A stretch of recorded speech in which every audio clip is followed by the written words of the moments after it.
এক ছিল সবুজ জঙ্গলের পাশে ছোট্ট এক খরগোশ। তার নাম টুকটুক। টুকটুক খুবই দুষ্টু আর কৌতূহলী ছিল। সারা দিন লাফিয়ে লাফিয়ে বেড়াত।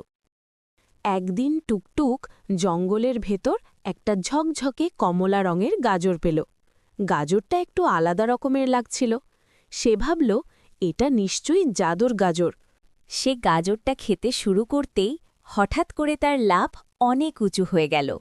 সে এত উঁচু লাফ দিল যে গাছের ডালে বসে থাকা পাখিরা বলল, এই গাজরটা জাদুর। কিন্তু মনে রেখো, জাদু শুধু তখনই কাজ করবে যখন তুমি ভালো কাজ করবে। টুকটুক ভাবল, তাহলে আমি সবার উপকার করব।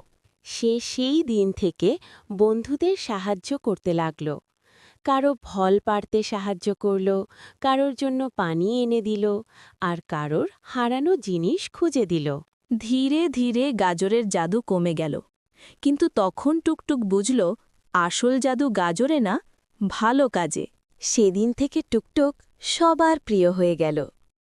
বন্ধুরা, সবাই আমার চ্যানেলটা সাবস্ক্রাইব করে দাও।